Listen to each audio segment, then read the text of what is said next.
Bienvenidos a Crónica de un Católico Perplejo, episodio número 17. El día de hoy hablamos un poquito más sobre la Santa Misa y contesto una pregunta que me dejaron en los comentarios. Comenzamos. Y bueno, ya por fin estoy de vuelta, ya espero un poco más regular. Lo que pasó es que, como les comenté, en el capítulo anterior me enfermé la primera semana de febrero y luego me retrasé en el trabajo 2 días, estuve 2 días completamente inhabilitado y ya no pude preparar los capítulos la semana pasada. Ayer también trabajé un poco, me tardé un poco más en el trabajo de lo normal y ya tampoco pues pude llegar aquí a grabar a la casa, ¿verdad?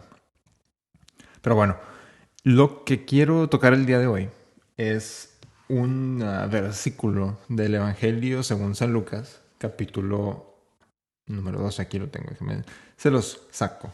Dice nuestro Señor Jesucristo: yo he venido a echar fuego a la tierra, y ¿qué he de querer sino que se encienda? Es lo que nos dice nuestro Señor Jesucristo, que Él vino a encender la tierra en fuego. Y bueno, ¿qué tiene que ver esto con nuestras vidas comunes, verdad? ¿Qué tiene que ver esto con lo que vivimos todos los días? Y ya tiene varias semanas que quería empezar un tipo de serie sobre la Santa Misa. Creo que la vamos a empezar el día de hoy. Me levanté hoy el martes, ya un poco más temprano de lo... disculpen, un poco más temprano de lo normal para poder grabar ese capítulo, ya para que no se me pasara el día sin subir un episodio. Y bueno, lo primero que vamos a ver el día de hoy es el principio de la misa tridentina, cómo es que comienza, ¿verdad? Y esto me refiero a una forma de la misa recitada, no la misa cantada. Porque en la misa cantada empieza con el Asperges Me, que es algo que sí podemos revisar en otro capítulo después, pero en lo que me quiero enfocar es en el aspecto del sacrificio de la misa tridentina.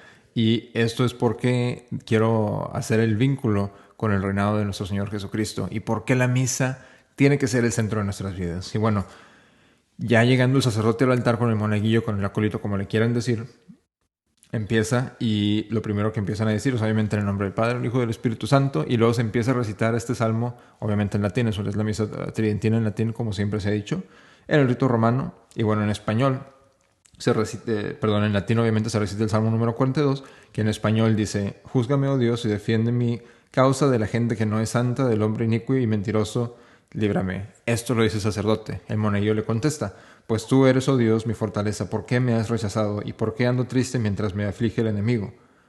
Esto lo dice el monaguillo, y bueno, y le contesta el sacerdote: envíame tu luz y tu verdad, ellas me condujeron y guiaron a tu monte santo y a tus tabernáculos. Y el monaguillo contesta: y entraré al altar de Dios, al Dios que alegra mi juventud. Le contesta el sacerdote: te celebraré con la cítara, oh Dios, Dios mío. ¿Por qué pues estás triste, alma mía, y por qué me perturbas? Y contesta el acólito: espera en Dios, porque todavía lo celebraré. A él, salud de mi rostro y mi Dios. Y luego se dice el gloria. Y, y vuelve a decir el, el sacerdote dice: subiré al altar de Dios, y el acólito le contesta: al Dios que es la alegría de mi juventud. Y luego dice el sacerdote: nuestro auxilio está en el nombre del Señor. Y el acólito le contesta que hizo el cielo y la tierra. Y luego comienza la confesión pública, que la comienza primero el sacerdote. Es el confiteor, es como el yo confieso de la misa nueva, pero no es lo mismo. El yo confieso de la misa nueva es prácticamente protestante, porque no se mencionan a los santos. Dice el sacerdote solo, no con la comunidad. Dice: yo pecador me confieso a Dios Todopoderoso, a la bienaventurada siempre Virgen María, al bienaventurado San Miguel Arcángel al bienaventurado San Juan Bautista, a los santos apóstoles San Pedro y San Pablo, y a todos los santos, y a vosotros, hermanos, que pequé gravemente con el pensamiento, palabra y obra. Por mi culpa, por mi gravísima culpa. Por tanto ruego a la bienaventurada siempre Virgen María, al bienaventurado San Miguel Arcángel, al bienaventurado San Juan Bautista, a los santos apóstoles San Pedro y San Pablo, y a todos los santos, y a vosotros, hermanos, que ruegues por mí a Dios nuestro Señor. El monaguillo le contesta: Dios Todopoderoso se apiade de ti, y perdonados tus pecados te lleve a la vida eterna. Y luego amén. Y ahora el monaguillo empieza a recitar el yo confieso, con la misma fórmula que le dice el sacerdote. Y ahora estas sí son dos yo confiesos que se dicen en la misa tridentina, porque uno es el sacerdote y la otra es el monaguillo, se pudiera decir en representación de la comunidad, porque en la misa tridentina la gente no dice nada, no tiene por qué estar hable y hable la gente, todo lo responde el monaguillo en representación de la gente. Y bueno, esto así es como comienza la misa. Y luego ya habiendo dicho el monaguillo, yo confieso, le contesté el Padre, Dios Todopoderoso, tenga misericordia de vosotros y perdonados vuestros pecados, os lleve a la vida eterna. Y contesta el monaguillo, amén. Y luego el sacerdote dice, el Señor omnipotente y misericordioso nos concede el perdón, la absolución y la remisión de nuestros pecados. Contesta el monaguillo, amén. Mientras se hace la persinación. Y luego ya, habiendo dicho esto, el sacerdote dice, vuelve a decir, oh Dios, volviéndote a nosotros, nos darás vida. Y el acólito contesta, y tu pueblo se alegrará en ti. El sacerdote dice, muéstranos, Señor, tu misericordia. El acólito dice, y danos tu salvación. El sacerdote dice, Señor, escucha mi oración. El acólito, y llegue a ti mi clamor. El sacerdote dice, el Señor esté con vosotros. El monaguillo, y con tu espíritu. Y ya sube el sacerdote al altar. ¿Y qué es lo que podemos ver aquí? ¿Qué es lo que es clarísimo? Que nos dejen claro la misa tridentina. El subir al altar de Dios. Y qué hermoso salmo que el monaguillo contesta a Dios que contesta al Dios que es la alegría de mi juventud. Sumamente hermoso. Y bueno, y esto se quita de la misa nueva completamente. Se elimina, de hecho, si ustedes tuvieran un misal de la misa tridentina y van a una misa nueva, es casi como arrancar las páginas al misal. Y ahora hay que preguntarnos por qué. El hecho de que la misa sea un sacrificio es un dogma de la doctrina católica, es un dogma de la fe católica, de la fe cristiana en general. Si una persona dice la misa no es un sacrificio, en ese instante deja de tener la fe cristiana. Y cuando digo que para el católico la misa debe de ser el centro de su vida, tal vez el que no haya tenido buena catequesis, que son muchísimas personas, incluyéndome a mí, hasta hace varios años, dirá, pero ¿por qué? Y bueno, porque en la misa es el trabajo de nuestra redención. Es el sacrificio de nuestro Señor Jesucristo, no es el sacerdote el que está ofreciendo el sacerdote como su persona, obviamente sí es el sacerdote, pero es nuestro Señor Jesucristo a través del sacerdote. El sacerdote actúa sencillamente en la persona de Cristo. Este salmo, la importancia, es que claro, un uso en el rito romano, ¿verdad? Entonces lo tenemos que retener sencillamente. Por eso no podemos decir ya de un día para el otro que lo vamos a dejar de usar. Y además, aparte, déjenme entrever claramente que la misa es un sacrificio, que el sacerdote va a ofrecer un sacrificio porque habla del altar de Dios. Es un concepto que en la misa nueva se ha quitado completamente, ya no se habla de sacrificio. Entonces, pues cabe la pregunta, ¿verdad? Ya más de 50 años después de la implementación de la misa nueva, cabe preguntar por qué es que se quitó este salmo de la misa. Para ahorrarse tiempo, ¿acaso? Y sí, obviamente, porque vemos muchas misas ya que son la misa nueva con homilía que duran menos de 20 minutos. Cuando la misa esta tridentina recitada, a lo mejor el sacerdote la dice rapidísimamente, va a durar más o menos 25 minutos. Y a veces esta misa sin homilía se puede ir hasta 40 minutos fácil, muy fácilmente. Entonces, se quita ese salmo para ahorrar tiempo. Y ahora, la pregunta que le sigue a esa es, ¿hay tiempo en el trabajo de nuestra salvación para ahorrarnos tiempo? El que quiera ahorrarse tiempo va a terminar en el infierno sin lugar a dudas. El que quiera amar a Dios, el que quiera amar a Dios sobre todas las cosas, no se va a tomar la comodidad de estar ahorrando su tiempo. Es la diferencia. Y es por eso que, como les menciono, si uno va a la misa moderna con el misal antiguo y ve que es como quitarle páginas del misal, es donde tenemos que decirles a nuestros sacerdotes, decirles, si llegara la ocasión, ¿verdad? Padre, no voy a aceptar la misa nueva.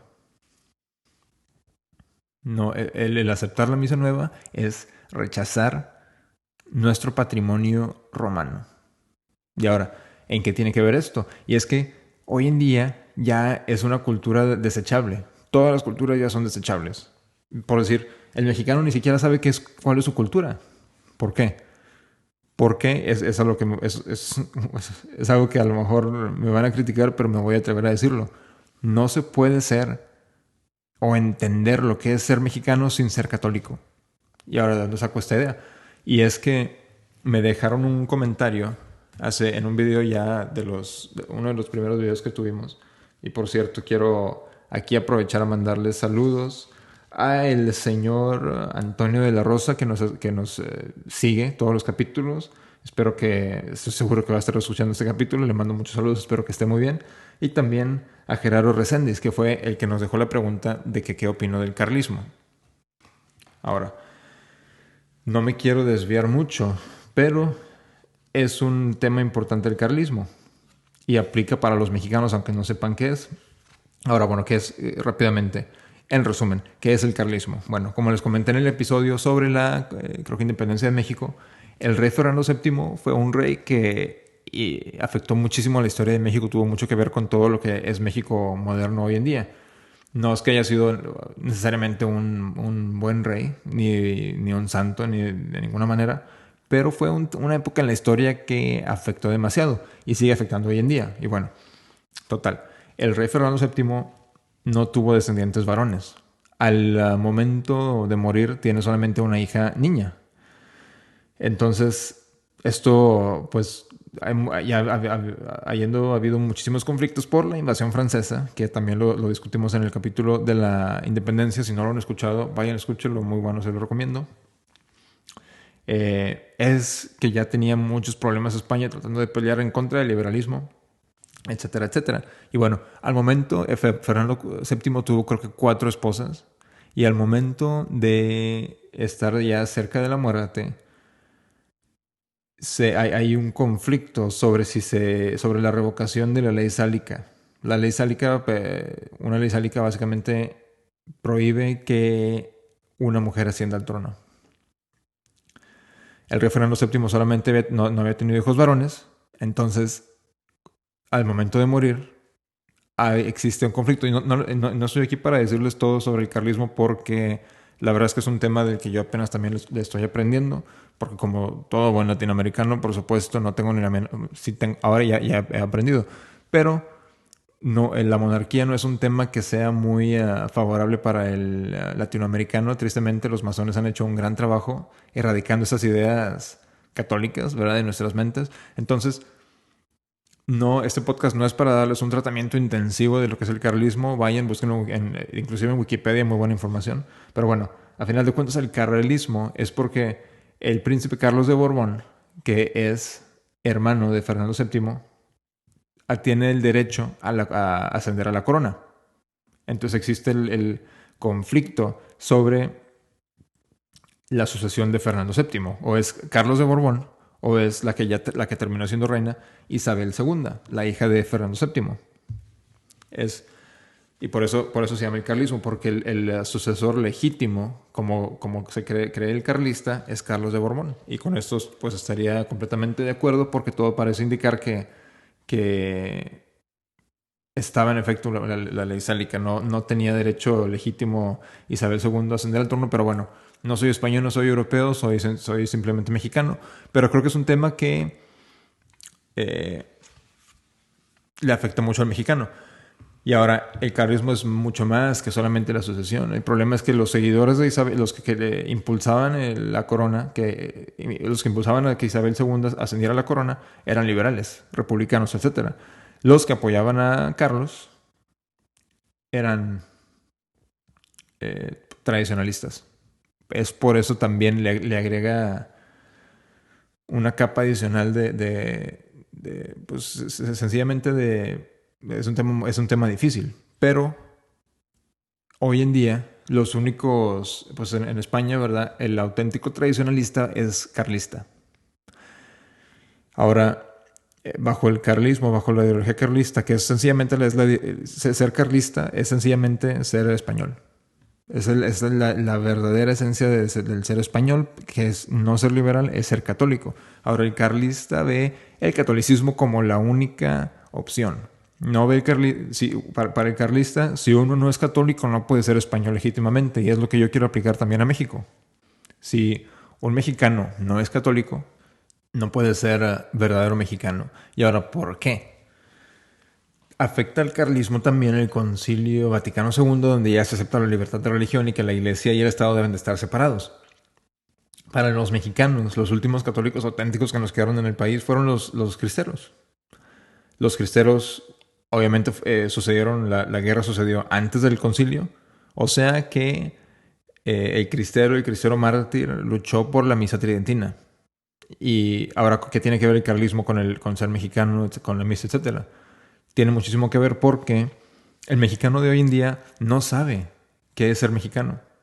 Piensa que ser mexicano es hablar español y es tener una imagen de la Virgen de Guadalupe en su casa, aunque jamás vaya a misa. Aunque vaya a misa y vaya a una misa que sea una misa que no tiene nada que ver con la tradición mexicana, porque la tradición mexicana auténtica es la tradición religiosa romana. Es esa la tradición. Y ahora, ¿por qué digo que un mexicano no puede ser verdadero mexicano sin ser católico? Y es que es por esto mismo. Si un español no puede ser verdaderamente español sin ser católico, y esta es la tradición carlista que viene desde pues, el rey Fernando VII, que fue el último rey español de México, tiene mucho que ver esta idea de que un mexicano tiene que ser católico para ser un verdadero mexicano. ¿Cómo se puede ser mexicano, ser protestante y rechazar a la Virgen de Guadalupe? Imagínense eso. ¿Cómo se puede ser auténticamente mexicano y no ir a la misa a la que iban los cristeros? Que eran los que fueron, como les menciono, los últimos verdaderos católicos mexicanos. Sencillamente no se puede. Ahora, no le estoy echando la culpa a la gente que no conoce la misa tridentina y pues va a la misa nueva pensando que es la misa de siempre. Pues sencillamente no lo es. Piénsenle, por favor. ¿Cómo puede ser la misa de siempre si antiguamente no existían los micrófonos? Si la misa nueva se tiene que escuchar todo, ¿cómo puede escuchar toda la gente antiguamente? No se podía. Ahora, no, claro que no tengo nada en contra de la gente que no conoce la misa tridentina en lo absoluto. No piensen en eso tampoco, pero sí hay que pensarle que hay mucha gente que conoce la misa tridentina y la rechaza y prefiere la misa nueva, dicen que es lo mismo. Entonces, si uno conoce la misa tridentina, pero aún así prefiere la misa nueva, pues sencillamente se puede decir que esa persona no tiene la fe católica en su totalidad. Y como vemos, la misa, el dogma de que la misa es un sacrificio está completamente alineado, completamente al mérito principio de la misa tridentina. ¿Cómo podemos rechazar esto? No podemos, sencillamente no podemos. Pero bueno, así quería empezar esta serie sobre la misa. Hablamos hoy de las oraciones al pie del altar y tiene muchísimo que ver todo esto de la cultura con la misa. ¿Por qué? El Concilio Vaticano II nos dice que las culturas deben de influenciar la misa, que se tiene que estudiar cómo se pueden incorporar aspectos de las culturas a la misa. Pero el catolicismo auténtico dice, no, al contrario. La misa debe de influenciar todos los aspectos de nuestra sociedad. Y por eso es importante, por eso menciono la conexión entre las oraciones al pie del altar, la cultura mexicana que ya está completamente perdida, y lo que es el carlismo, que me parece una pregunta sumamente interesante. Pero bueno, así llegamos al final del capítulo de hoy. El día de mañana seguiremos hablando de la siguiente parte de la misa, que es el introito, ¿verdad? Y así llegamos al final del capítulo de hoy. Si les gustó el capítulo de hoy, por favor denle like, suscríbanse y compartan. También estamos en Restoring the Faith Media en español, el canal de YouTube. Tenemos la serie de San Alfonso de Ligorio sobre la preparación sobre la muerte. También estamos trabajando en otras cosas. Entonces, por favor, suscríbanse al canal mío y también suscríbanse a Restoring the Faith Media, en donde estamos también proporcionando contenido en español. Mi nombre es Alberto, viva Cristo Rey y Ave María.